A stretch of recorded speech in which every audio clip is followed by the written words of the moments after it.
I'm Mitchell Moss, and I'm pleased to welcome you this evening to the 21st Annual Henry Hart Rice Urban Policy Forum at the Wagner School of Public Service. With all eyes on the White House and on the presidential race this year, we thought it was appropriate to do something different and to focus on New York City and the challenges we face, especially challenges that have arisen during this past 9 months.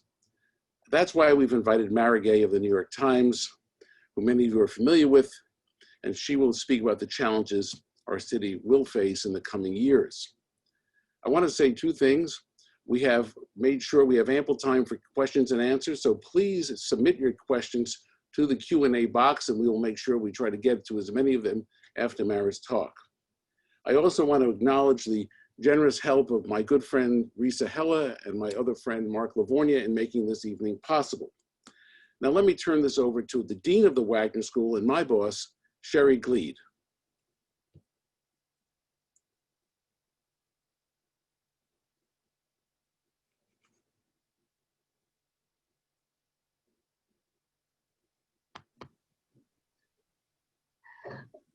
Unmute the line of the year. So Mitchell has never claimed that I was his boss before. I am very honored. Thank you, Mitchell. Good evening. I'm Sherry Gleed. I am honored to be the Dean of NYU Wagner, and I am delighted to welcome you to this year's Henry Hart Rice Urban Policy Forum. The format of the forum is different this year. We are all on Zoom, but we are so happy that we are nonetheless able to continue one of our signature events, one that we've been doing for more than a decade. We want to thank the Rice family for their very long tradition of support to NYU Wagner, their support of this forum, of the Rice Professorship, and of the Rice Urban Fellows. I believe several of them are on the forum this evening. I'm very pleased to have the Rice family, even Tim and Nathaniel, I think, and Edward and Nancy, and maybe Rachel. I can't tell who's on the call here with us this evening. They are generous and thoughtful, and we are so grateful for their ongoing contributions to Wagner. This forum was conceived of and created by the incomparable Professor Mitchell Moss. It honors the enduring legacy of Henry Hart Rice, who was an innovative leader, an instrument of change, a champion, and an advocate for critical urban issues. Wagner's mission is to prepare the world's future public service leaders to have an effective and lasting impact on the public good. And one way we do that is to ensure that our students have an exposure to multiple perspectives. Talks like the one we're going to have tonight are a vital piece in thinking through the most effective solutions to entrenched challenges, especially so in our current turbulent and often terrifying times. New York City is facing a reckoning. The challenges are piling up. How will the city navigate a way forward? Tonight, Mara Gay will explore these challenges facing New York, including, but not limited to, those stemming from the pandemic, the political protests, and the loss of almost 1 million jobs. Mara Gay joined the New York Times in 2018. She covers New York for the editorial board. Before coming to the Times, Mara was a City Hall reporter at the Wall Street Journal, and she covered Mayors Bill de Blasio and Michael Bloomberg, and dozens of other stories that I'm sure most of you have read that have shaped the nation's largest, most dynamic city. We are delighted to have her with us tonight, and it is my pleasure to welcome all of you and turn this over to Mara Gay. Hi, everyone. Thank you so much for taking the time to be with us today and to be with me. I have to say that, even under the circumstances, it does feel like being at home a little bit, because I know that I'm with people who love New York City, and I love New York City too. I almost feel like the city is in such a dramatic and difficult moment that it's hard to distill an ocean into a grain of sand, as they say. But I just want to start and I hope this is not too unorthodox, but I've been thinking about all the loss that our city has experienced this year. And one thing that hit me unexpectedly hard was the loss of Pete Hamill this summer. And I just wanted to share with you really briefly one of my favorite kind of just excerpts from his multitudes of writing about New York. He said to find work that you love and work harder than other men, to learn the languages of the earth, and to love the sounds of the words and the things they describe, to love food and music and drink, fully love them, to love weather and storms and the smell of rain, to love heat, to love cold, to love sleep and dreams, to love the newness of each day. It's my favorite because it just reminds me of why we are all New Yorkers. We just can't get enough of it, even in a time like this. And I've been thinking a lot about why it is that I stay in New York, even with everything that's going on, and I don't have a doubt about it, that this is the right place for me. So for those of us who do love the city, it's obviously a very difficult time. More than 24,000 of our New Yorkers have died. We've got the coronavirus that's still something we have to fight and live with for some time, I think, unfortunately. Thousands are still, like me, fighting to recover their full health. We've lost 1 million jobs, thousands of tenants who have been evicted or are at risk of losing their homes or being evicted. And we've got a crisis, of course, with our small businesses and restaurants. And then on top of it all, we've got a key part of the tax base that's fleeing for the suburbs and elsewhere. So just a little bit about what we do at the editorial board. Some of you are very familiar, some of you less so. But briefly, the editorial board is made up of 15 journalists, most of whom came from the newsroom like I did, who each have their own expertise. And we have someone for national politics, et cetera. I cover New York for us, the mayor, the governor, the city, the state. It's a very broad purview, but it's something that I love, and it's obviously close to my heart. So the way that I'm thinking about where New York is kind of twofold. And I'd love to get your thoughts on this and hopefully questions later on. But we have the immediate needs of the city and its people, which is to continue to fight the coronavirus and to prevent the transmission of it through what we know works at this point. Obviously, opening schools is a huge struggle. Everyone's very worried about the fall. But also at the same time, helping the most vulnerable. Certainly that includes first responders, essential workers, immigrant day laborers, to doctors and nurses, and everywhere in between, EMS workers. I've also begun to think a little bit about what it might look like moving forward to have a memorial and build a memorial, maybe multiple memorials in New York for those that we've lost.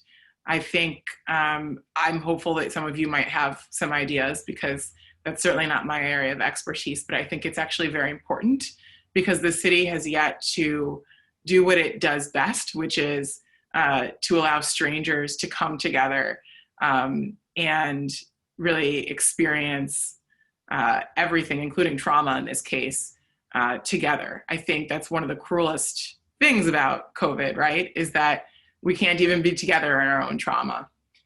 So moving forward in the longer term, I do think that there's an opportunity here for New York. Before COVID hit, although the city was doing well by many economic metrics, so many people were struggling, and also, quality of life, I think, had really had been difficult for New Yorkers who are not just living in poverty.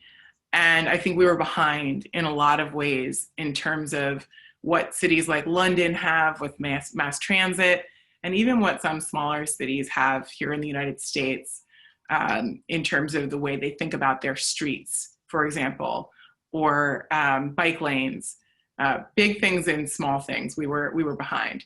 So we have opportunity. What does that look like? I think one issue that's just going to be ongoing is housing. And so I'm hoping that we can find I hope that we're going to see some creative ideas come out of this mayor's race next year. Building housing, we of course have to build more of it, but from what I've seen in my reporting and just from talking to folks, I think we also need to focus on middle-class housing as well. So there's lots of luxury housing, and then there's been an understandable focus, of course, on, and rightly so, on homelessness and on housing at lower income levels. But I actually think, one thing the city might look at is a much more robust fund for first-time homeowners, rent-to-own programs. There's been some discussion about that. And of course, rezoning is important because that allows us to build more housing at affordable rates and to help integrate the city racially. The other thing that I'm very focused on is, of course, mass transit, which the subway is in really rough shape. The MTA, obviously, that's no secret. But I do think that if there is a Joe Biden presidency, there may be an opportunity to get some federal help on that front. So that's a big focus. Desegregating the schools, also extremely important, one of my passions. And I also think that the next mayor is going to have to really fundamentally remake the way this city is policed and probably remake the police department. That's going to be a very heavily political and difficult task, but I think we've seen just how necessary it is. The other thing I just want to talk about briefly is this notion of having quality of life for all. I think the irony in some ways I covered Bloomberg in his last year in office, and now I've covered all of de Blasio's two terms. The tale of two cities, right, is real. We all know that. But rather than vilifying the wealthy in the way that de Blasio tends to do, or kowtowing to them and catering to them, going overboard in the way that Michael Bloomberg did, I'm hoping that there's a third way that will get us to a healthier and fairer city. And I think it's through civic responsibility, through big thinking, and also just asking a really basic question, which is, how do you make life better for the majority of New Yorkers? And I think in my writing, I've tried to focus not just on policy areas like housing, but also on some smaller and really simple ways to do that. For example, some of you may know that I'm passionate, some may say obsessed, about the idea of having free swim lessons for every New Yorker, because a lot of New Yorkers can't swim, which just kind of breaks my heart because it's one of the things I love the most. But of course, even though that sounds, I don't know, hopefully not kitschy, but I think just recognizing that this is a basic, I would say, human right that millions of New Yorkers are unable to engage in. And I think when we think about issues through public health increasingly now after COVID, I hope that we're going to find some opportunities to be creative and think big. Another example of that would be, this is really simple, but obviously New York City does not have alleyways. So we have a huge trash problem. So what are some creative ways to address that? Things that can make life safer for pedestrians, breaking the city's car culture, burying the BQE, creating protected bike lanes out of trash cans that might double as like rat-proof barriers to protect not just the cyclists, but also the pedestrians. So my hope is that over the coming months, as we emerge, hopefully, from this immediate crisis, that we can really start to help shape the debate for next year's mayor's race and really encourage civic participation. I mean, we want to increase voter turnout as well. That's a huge concern of mine. It was up to 40% in the 2018 midterm, which is not great, but 14% higher than it was in 2016. And I think just finally, I don't want to go on too much longer. I want to give you guys a chance to ask some questions, but as I'm doing my work and also just like living life like the rest of you as the New Yorker that I am, I really have begun to think about New York City as, you know, as it relates to the rest of the country, as a bastion and a stronghold, I hope, of pluralism and democracy. And when I think about why it is that President Trump has targeted New York City, I don't think it's just because it's a democratic city, though that doesn't help. I think it's because you think about who lives here and who comes here. And it's what? It's a city of immigrants, of dreamers, of racial minorities, of Jews. It's a city of gays and lesbians and transgender Americans. And I hope it's a city for everyone. And I'm extremely proud of my city, but I think we can do better. I think we can do a lot better. And I think the country is only as healthy as New York City. So with that, I know that I've kind of covered a whole lot and thrown a lot at you, but I'll just, take any question that you have. Thank you, Mara. I just want to say we already have questions submitted, and I want to tell you that I appreciate the fact that you covered such a broad range because it's generating interest on everything from infrastructure to memorials. And I want to at least give a chance to people to type in their questions. We're going to do as many as we can. And I have one question already that's come in, and this is one you might be best because it's so timely. And it said that COVID has made it clear that squabbling between the governor and the mayor isn't just silly, it costs lives. I wonder how that came up. So the question is, what structural changes can we make to avoid this deadly tension under future administrations, or is the solution just electing better leaders? Great question. Even though I would like to see New York City have more autonomy. For example, I think the city should control the subways. And maybe we can debate about that another time. So that's one way, right, is pushing for more independence. But the reality is, I think this is about civic culture. I think both the mayor and the governor, their squabbling is extremely frustrating. And even though, yes, it's usually amusing, this is really not funny, right? This is a serious situation. So I share those concerns. But I would also say that the way to express your displeasure with that is probably at the ballot box. And this has me thinking about maybe we need a female mayor or a female governor, but we shall see. Well, no, this is, as you may know, New York is lagging most other cities in never having had a mayor who's female. It's just shocking that we are so lagging in an area where we might think we're more progressive. I have another question, different topic. I think it may be less on people, but on infrastructure. And this one basically points out that you mentioned different infrastructure issues, subways and swimming pools.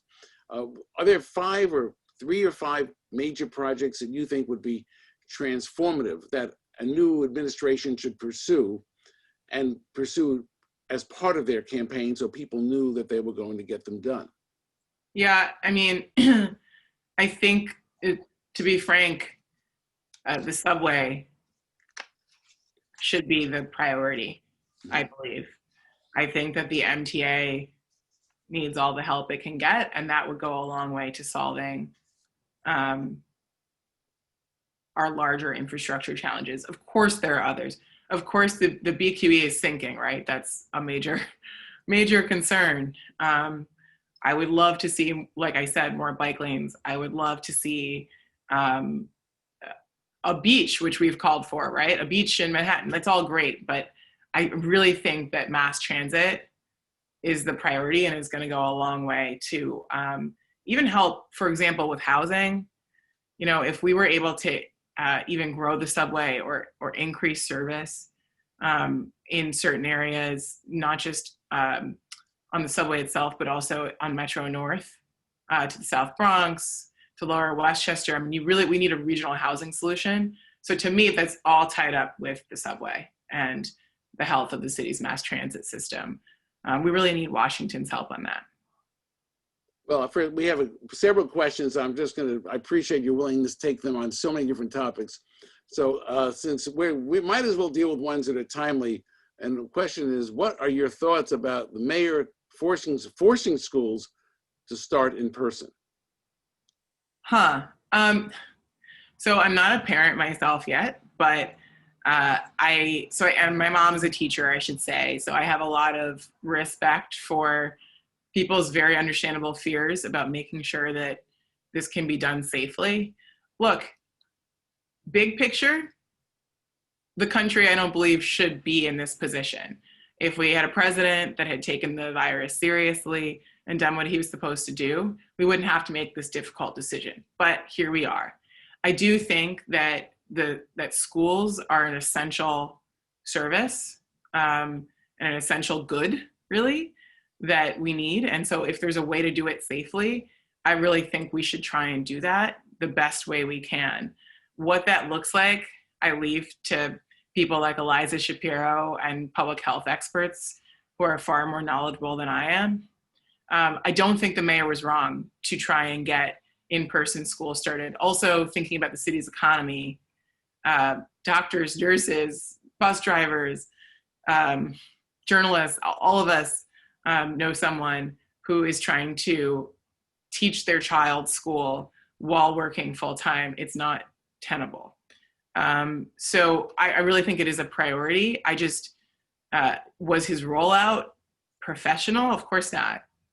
I mean, they should have had a much more comprehensive plan, A, B, C, D, etc. They should have been doing that all summer. And so there's no excuse for that. I certainly agree on that. We have a different question closer to home, I think. And this is, how has the pandemic changed the way the New York Times is covering news in the city? Is the newspaper shifting resources to cover the recovery? And can it or should it? So I think there's a question for the newsroom there that I really can't answer. But from the editorial board's perspective, we're more committed than ever to New York. It's certainly the case that things are crashing at the same time, as we say in the newsroom. So we're trying to cover the pandemic, the White House, the 2020 presidential election, and the city of New York all at once. That presents some challenges. But I think it really has helped us to refocus our energy to some really basic ideas about who is vulnerable, who needs the most help, what should cities look like. And I do think that there's some opportunities here. So you'll see more from us in the coming months on what the recovery might look like and what those opportunities are. Well, then this builds on to a second question, I think, which is that how can we reconcile this moment of economic downturn with the need to reinvest in a better, safer, cleaner, stronger city? Is there a way forward? How can we invest in a future city without going bankrupt? Sure. Actually, not to, just send you all to what we've written, but we did actually put out an editorial specifically on this point of what to do about the city's quite dire fiscal situation. And so our thinking is essentially that New York, like most cities, major cities and states across the country, is going to need to borrow something. I don't think that's irresponsible. There are some responsible ways to do that. But before we take that dead on, our hope is to see the city really cut some bloat. And there is bloat to cut, and that doesn't have to mean laying off teachers or stopping picking up the garbage. We have a long way to go before we get to that point. So renegotiating labor contracts to find some savings in healthcare costs and pension costs. I am a supporter of labor unions, as is the editorial board. However, almost all Americans pay something toward their own health care coverage. And so we're going to need to see municipal employees take more of that burden on as well. there are other changes that can be made in contracting, and the list goes on. We've kind of laid out a way forward there. So there will have to probably be some debt, but I think that's okay. I think, long term, the city is going to be all right. I really believe that. In the shorter term, my focus is how do we make those cuts intelligently, borrow intelligently, and still protect not just basic services that help the city grow, but also the most vulnerable. Well, you mentioned policing, and there's a question which you triggered, I think, which is this. And what changes would you like to see the next mayor make in remaking the NYPD and how policing is done? And how do you think a new mayor could work to implement any of those changes despite the opposition of the police unions? When I look around the country and I see some of the reforms and some of the police chiefs and leadership, I really think that we're behind. I believe personally, and I'm just speaking for myself in this instance, that there's probably a good case to be made for completely new leadership at the NYPD. I really think that that's any new mayor's prerogative to begin with. But we've had a lot of the same faces, same names. I really think that the city would benefit from a national search, that the department would benefit. And I think this is a really small example, but to me it's galling and it's a really important example. But the inability thus far of the mayor to ensure and compel that all 36,000 officers are wearing masks when they are out on the beat is a really good indicator of all that's really wrong with the police department. And it's not to say that everything's wrong with it. There's thousands of cops that work very hard and put their lives on the line to do a really tough job.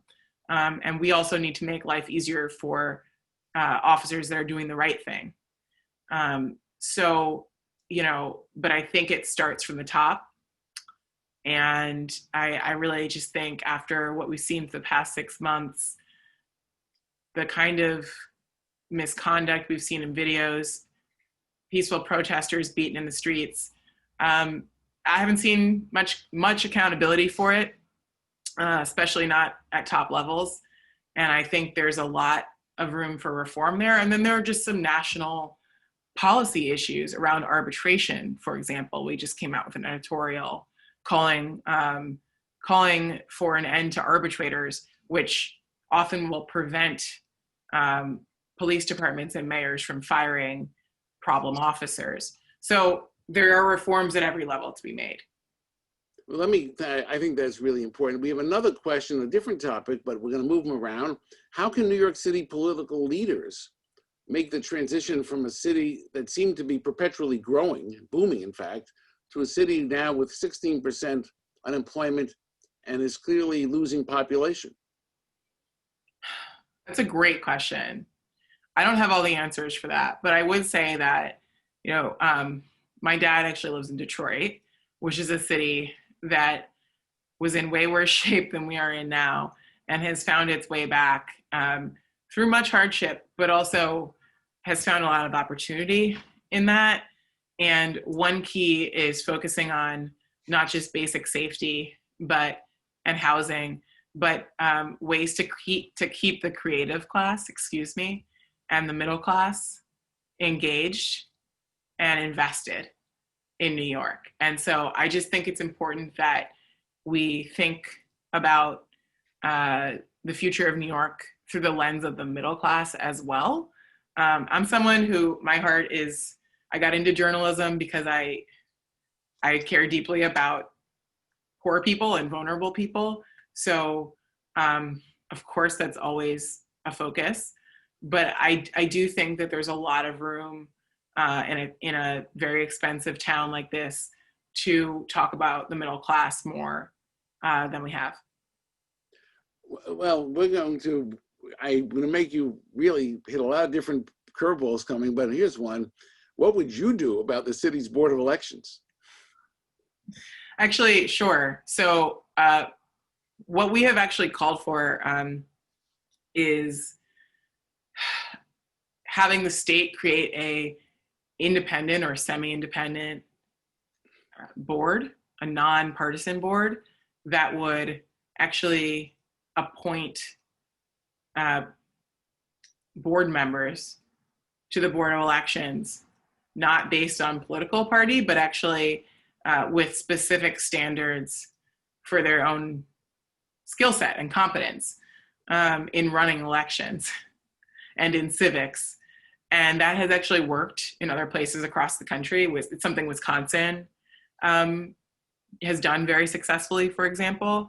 And that's the way I think we should try to reform the Board of Elections. What a lot of people don't realize, this group probably does know how this works, but just as a reminder, the Board of Elections there's a state entity, but it's really administered locally. And in New York City, for example, the Board of Electors are made up of 5 Democratic appointees, 5 Republican appointees that are chosen by the county political parties. It's actually a patronage position. And so in a sense, the board is functioning exactly as it's meant to, which is to say, not for competency and to make voting easier, but just it's just a vestige of our party machine system. Well, I think you may have educated more people on the Board of Elections tonight than anyone would imagine. Exciting stuff. It's really a relic. Well, we have a longer question. I'm going to read it because it's one which I think takes a little time. But the question says, Amara, thanks for all you do, including sharing your own personal vulnerabilities in service of enlightening people about the dangers of COVID. You mentioned voter turnout.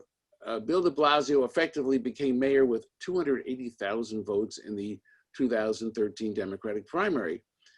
That was a 4% of the voting age population in the city. The winner of the Democratic primary in June will be our next mayor. The winner of the primary will not only be our next mayor, but turnout in Democratic primaries has been abysmal, below 20% typically. At a time of extraordinary need in our city, at a time when we have thousands marching in protests, how do we assure that we get a larger turnout in the Democratic primary so we don't have another failed mayor who was elected by winning such a tiny number of voters? And I will add one sentence. Registration ends this Friday, and there is a huge need for young people to register in New York City. So you have a question here. I think you can take any or all of it. Sure. So, it's funny.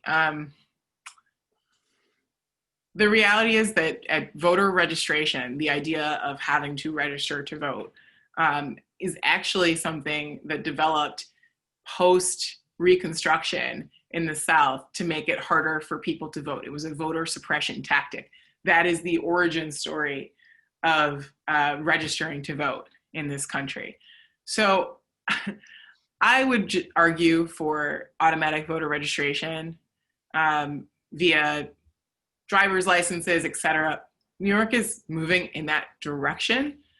We do have early voting this year. So for example, we're gonna be able to vote in person starting October 24th. But there are plenty of states already voting.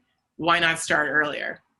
I think the key here is that it's actually this is not a mystery. We actually know very well how to increase voter turnout. And it's by making it easier to register to vote, giving people more hours and days to do so. We're going to continue to push as a board for those reforms.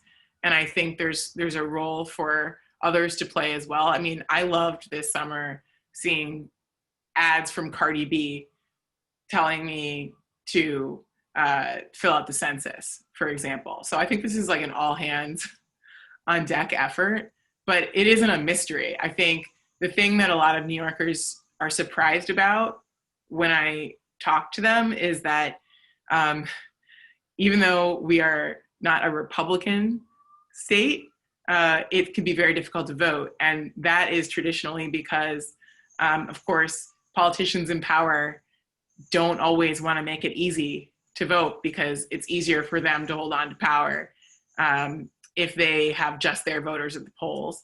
And so that's the dynamic that we have been fighting now for several years. Well, let me switch now because it's a different question, which is, I think, equally important. Record numbers of New Yorkers have shown up for racial justice and anti-police brutality protests this summer, extending over several months. How do you think these protests can or should play a role in shaping the future of the city? Shaping the future. Well, I did mention the police reform. I think that's very important. When the protesters were going by my apartment, I kind of wished that I had voter registration sheets of paper with me or something. I just thought it was great to see because I don't think that New York is always very civically engaged. And I think it is now. And I think it's actually going to be one of the, I hope, silver linings of the Trump era, which is an increase in voter turnout and civic participation. The question, I think, for me is, and for us is, how do we capture that and channel that in ways that will make the city better and fairer and more interesting and more dynamic for as many people as possible. I don't have all the answers to that, but that's, I think, the way we want to think about it. If every person who marched between June and the end of July voted, you'd see a different political system. Exactly. Let me ask you a question here, which has come up, which is very different. What do you think about the culture? Many of the theaters and concert venues have closed through 2021. This is one of the most vital parts of the city. Thousands of jobs are at risk. What do you think is the way we can possibly help the area of culture recover?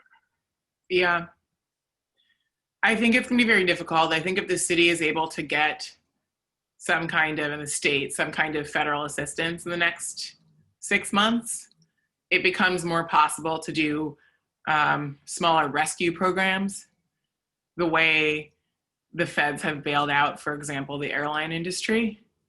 That can be in smaller ways. For example, I would love to see the city provide outdoor heaters for every restaurant right now to make it easier for them to conduct business outside and the city a little bit more livable.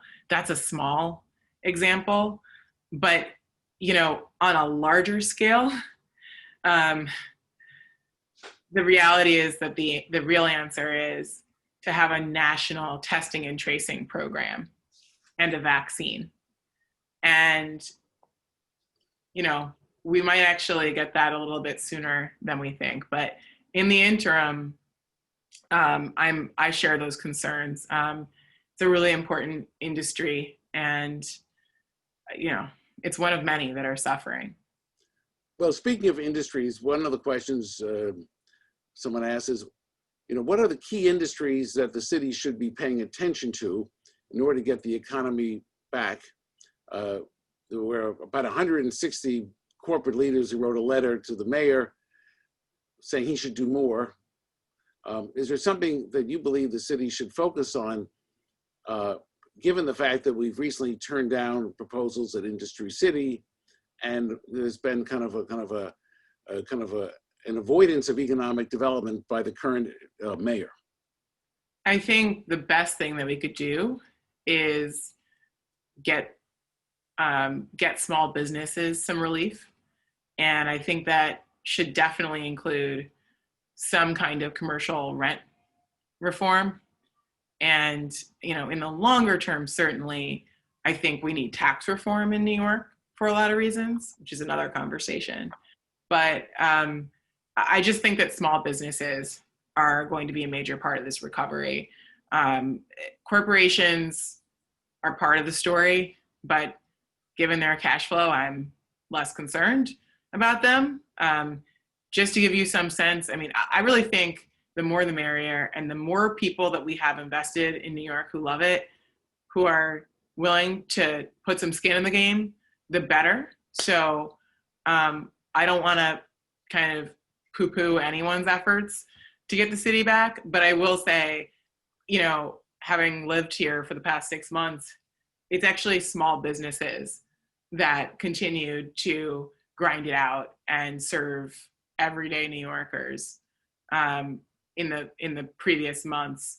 There are a lot of, you know, the big box stores, most of them actually were not even open. And so I think seeing the federal stimulus dollars largely going to larger corporations, that reflects Republican policies. I understand that, but I really hope that we can do something different to reward ingenuity and small businesses in New York, which also provide really important jobs and a sense of life in the city that no big box store can. Well, certainly, if you look at the unemployment numbers, it's been really felt by small businesses and ones really, many cases, ones that have not been able to capitalize on the federal programs. We have a different question, which is beyond the New York Times. You know, what is, since you've been with more than the Times, what is the role and the responsibility of the media to inform and engage the public in New York City about the challenges and the issues facing the city? This is a city where the public is highly informed, and the media plays a big role here in both identifying issues and also identifying gaps in public officials. You know, what can the media do? Accountability journalism is extremely important. So, you know, if Amazon or if the mayor or if anybody says they're going to provide X number of jobs, let's make sure that that actually happens. And are those jobs good jobs, et cetera, et cetera. That's always, I think, our primary role. But I also think it's very easy for all of us as journalists to get caught up in the daily squabbles between the mayor and the governor and personality conflicts. It's very easy to be snarky and cynical right now, both about Washington and about City Hall. And sometimes you can't help yourself. I try and avoid that though, because I think there's just too much work to be done. And it's a big city, and we used to have a much bigger press corps to cover it.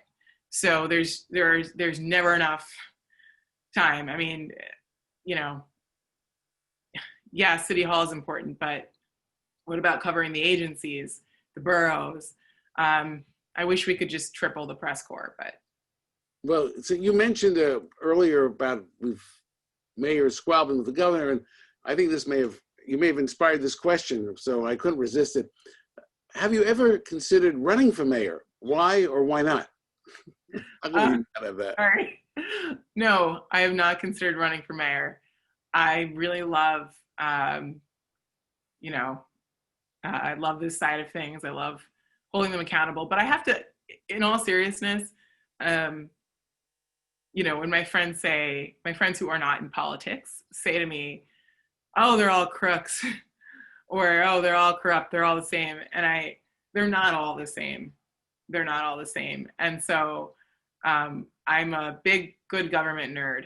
And I'm just going to hopefully, you know, keep pushing them to do better as long as I can.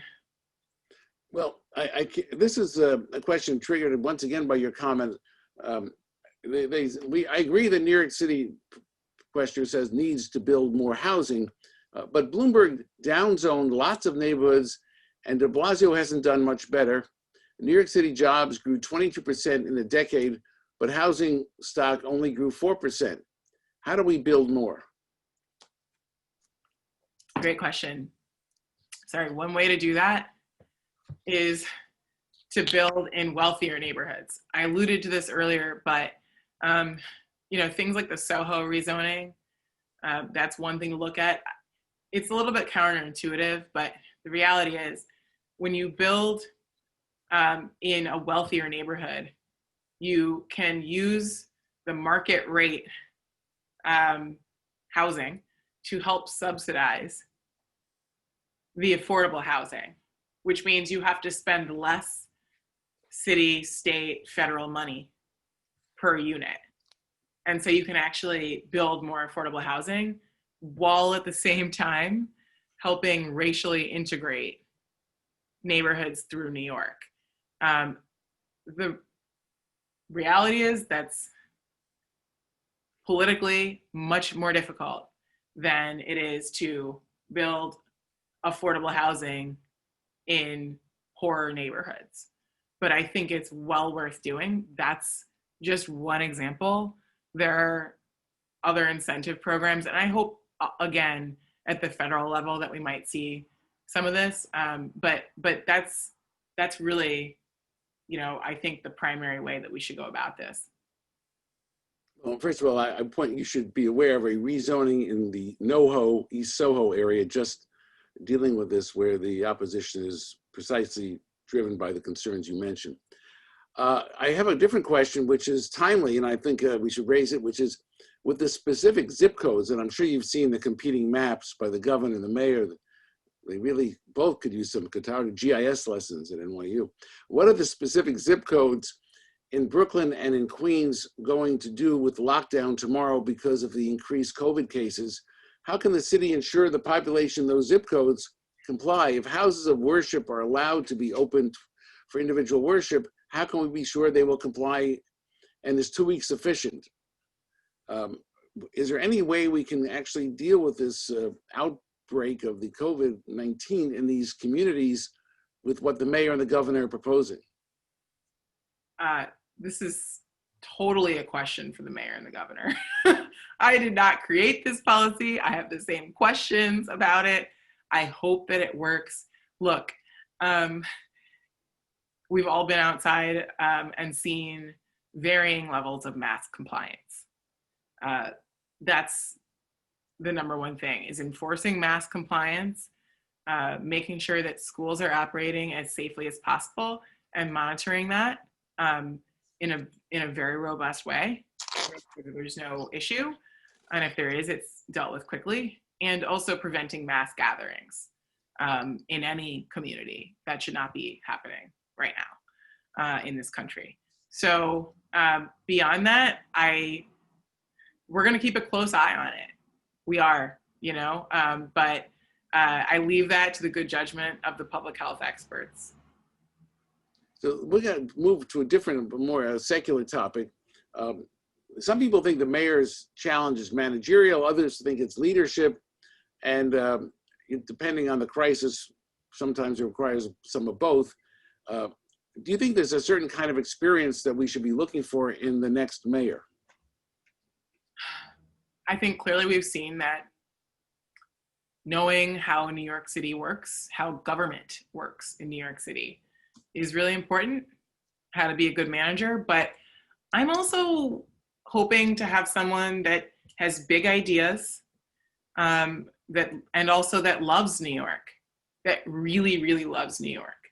I mean, maybe the mayor does, but especially in the past year, sometimes it seems like his commitment to New York is maybe not as deep as it is for most people who live here. It's not an easy town to live in. So those of us who do choose to live here and make our lives here are usually fairly obsessed with it. So to have a mayor that has rooted for the Red Sox and hasn't really gone out to,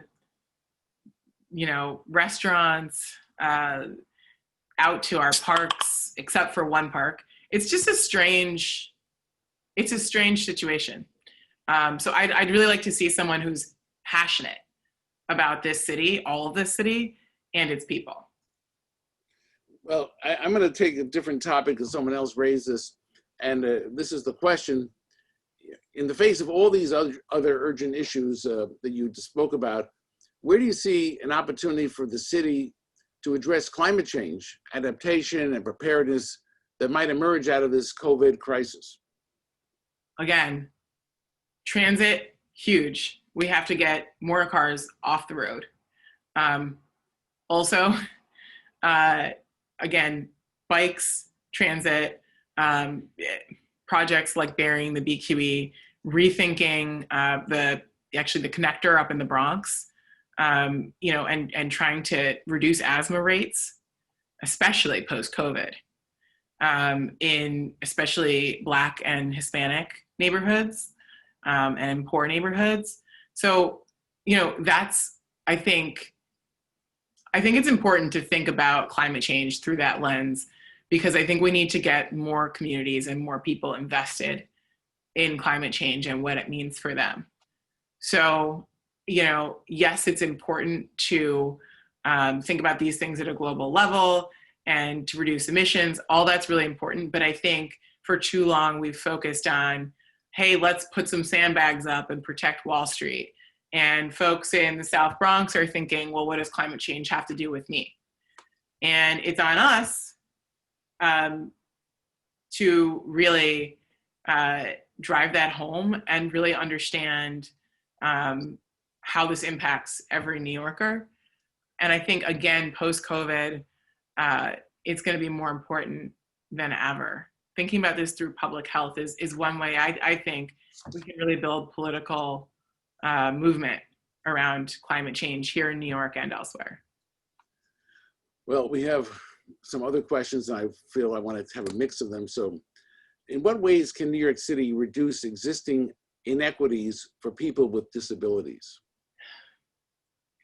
So, as some of you may know, I have been recovering from COVID for 6 months now. I'm doing a lot better, and I'm on my way to what we believe and hope will be a full recovery. That said, it has given me a whole new appreciation and respect and understanding of how difficult it can be for folks who are differently abled. And I hate to sound like a broken record here, but the subways are like, the number one problem area on that front. So that's on my mind. But I also think that as we build more housing, and we have an opportunity to think about that too.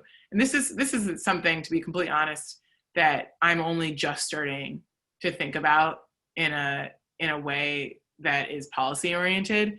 So if anyone has ideas, please send them to me, because I'm becoming more and more passionate about it. And I know how hard it is now to get around town when you're not able to do the same things that other New Yorkers can. And I live in a 5th floor walk-up, so I get it. So speaking of these different kind of social issues, you mentioned one of the big challenges of school desegregation. And one question is the pandemic an opportunity to desegregate the schools, since we're now in a position that the specialized high school test may not be able to be administered as it had in the past, and all those screen schools can no longer screen. So do you think that we may see a change in kind of patterns of segregation coming out of this? I think that opportunity is there. I don't think there's any guarantee. I think it's far too soon to, prognosticate about what this will look like exactly. But anytime you have major disruption, you're absolutely right. There's an opportunity to kind of right some wrongs. So I know some folks are thinking about that right now, but I don't think we're quite there yet. But it's on my mind. With more people working from home, will commercial office space face serious decline demand? And do you think this is a new trend is going to continue as employers realize they can save money and many workers feel they can avoid commuting? In other words, is commercial real estate about to face a serious kind of a crisis in which there's less demand and some of those office towers have to be redesigned? Absolutely. I think so. Huge reckoning for commercial buildings, also for luxury buildings on the housing front. So what do we do with those buildings? Can they be retrofitted to actually house people and not warehouse them like with shelters? What can we do with them? I guess we'll see as things return to normal, hopefully over the next year or two. But I just think that, you know, I mean, the New York Times, we're working remotely, for example, and there's a lot of people who maybe have chosen to move to outside of New York to get a better quality of life, to pay less. And others just are living in the outer boroughs. And I think we're going to see a lot of energy in the outer boroughs, but what to do about Manhattan's Midtown landscape or Moonscape at the moment is, again, another opportunity.